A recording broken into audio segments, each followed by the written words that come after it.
What's up guys, it's River, and today we're talking about the 5D Mark IV. More specifically, we're talking about 5 reasons to get this camera and get better educated with this camera. If you're someone that's looking to upgrade your camera or just curious about the hype around this camera, this is definitely a video you want to check out. This is basically my SparkNotes summary of the full review that you can also find on the channel. So let's do a quick dive and figure out what makes this camera special and what makes it interesting and exactly what all the hype is about. Let's get into it.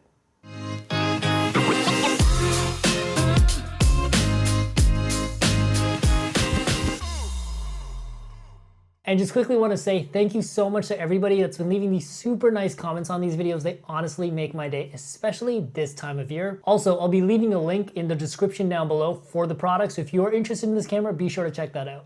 So the first thing you should know about this camera, this is a fantastic hybrid DSLR.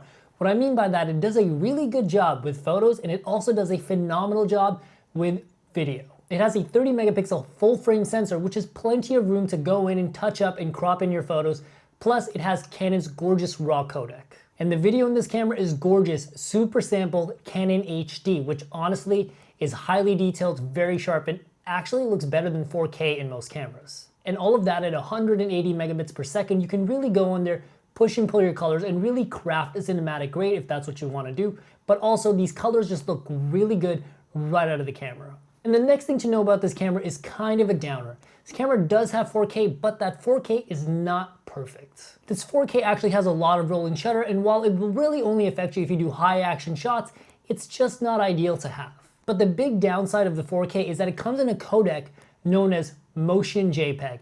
Now, Motion JPEG isn't the most flexible codec, and it really takes a lot of horsepower to edit, but it's at a 500 megabits per second data rate. You are going to burn through a card. That is actually more data rate than my Red camera uses, which is what I'm recording this on right now. So if you kind of think about it, my Red camera shoots 8K RAW and only does about 300 megabits per second. This camera does 4K, not that well, and 500 megabits per second.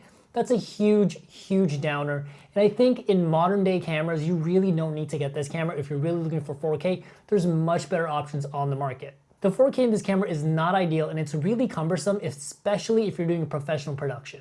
Tip number 3, the fact that it's a full frame camera. I know I mentioned that it's a 30 megapixel sensor and we just talked about the sensor, but one of the things that I love about this camera is that you get this gorgeous Canon HD look, but it's full frame. The thing about full frame is that the sensor is just wider. So what a 16 millimeter looks like on a regular APS-C size sensor is really closer to what a 24 looks like. So a 24 on a full frame is as wide as a 16. So what you can actually do is you can shoot on a 50 mil with a full frame and it's about as wide as a 35, but you get the depth of field and bokeh of a 50. You get a really cinematic look, and often high-end cinematic films are actually shot on full frame cameras to get that look.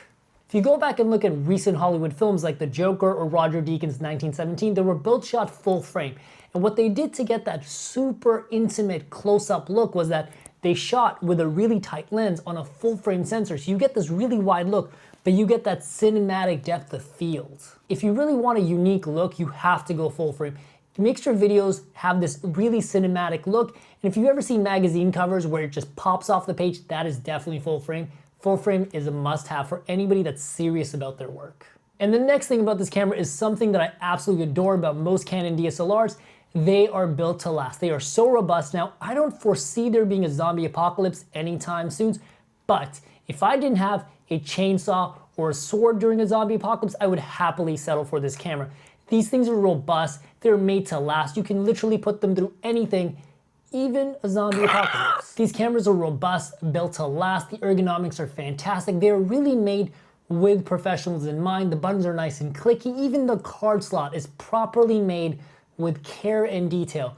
These cameras are just perfect in the way they're designed. The only thing I wish this camera had was a flip screen, but I'm not that mad at it because it's such a good camera. But if you're someone that's a casual travel photographer, I would not recommend this camera. This camera by itself is maybe 4 to 5 pounds. With a nice lens on it, it will probably be about 7 to 8 pounds. And about 2.5 years ago when I first got this camera, I went on vacation with my girlfriend, and by the end of that vacation, she was bribing me to carry the camera. I mean, I love her, so I carried the camera anyways, but if you're someone that's just casually looking to take really good photos and you're just like, I'll get a really nice camera and I'll take really nice photos, don't. There's smaller cameras that will give you similar results. This camera is literally like carrying a child around with you. It is not for the casuals. And in case you were wondering, these cameras are weather sealed. When I say that they will last through anything, I really mean it. And last but not least, the autofocus in this camera is magnifico. If my accent is bad, I apologize. I apologize to Italy. But the autofocus in this camera is fabulous. It is always spot on. It is amazing with face tracking, object tracking, and it just has this like way of pulling focus that feels very smooth and organic. I really like Sony's autofocus, but it is robotic. It goes zzz, zzz. But I always like the Canon autofocus. It's very smooth and organic. It almost feels like a person's pulling your autofocus. And if you're doing a lot of cinematic work, that stuff really tends to show. The autofocus on this camera isn't quite set it and forget it, but it's more than capable of handling a gimbal. So if you put it on a gimbal, it will easily track faces. If you put this down for an interview, and even if the person moves in and out just a little bit, it will easily track faces. It is more than good enough for professional use in my opinion. And for photos, it is more than good enough. Canon is like the Mercedes of cameras when it comes to stills photography.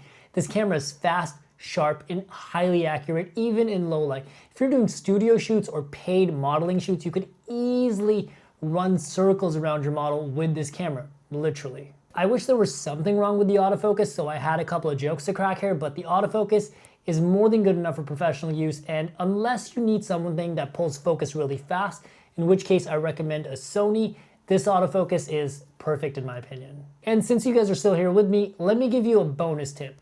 One thing that I love about Canon cameras is the colors. They are gorgeous and just perfect right out of the box. And I just need to take it into post and finesse and tweak the colors just a little bit based on my liking, what the story and the content is. But this camera also comes with C-Log. Now, if you buy an older model of this camera, it doesn't come with C-Log and you need to pay an extra $100 to send it to Canon and they'll install it for you. But $100 for C-Log really isn't that bad. But the newer models actually come with C-Log built in. Quick side note, when I say model, I don't mean Mark III or Mark IV, I just mean the year they put this camera out. If you buy this camera today, it does have C-Log, and C-Log is one of the easiest log profiles to work with. Sony S-Log 2 is pretty cumbersome. Canon C-Log is very easy. It greatly expands your colors, gives you way more dynamic range, and really improves the skin tone. If you're someone that wants to do professional, high-grade work, but you don't want to spend money on a Blackmagic or a Red, this camera is a really good deal for only $2,500. The C-Log in this camera has a native ISO of 800, which is the same as my Red camera. So if you take it to 1600 or below 800, it does get a bit noisy, but it's a pretty easy thing to work around. Getting this camera just for the C-Log is super duper worth it. And that pretty much wraps up the top things to know about the Canon 5D Mark IV. I think it's a great camera, especially for hybrid shooters. It does photos really well, video really well, autofocus phenomenal, colors phenomenal. I really don't think there's anything really wrong with it. I would definitely recommend buying it if you're someone that needs a super good camera for photos and a super good camera for videos at the same time.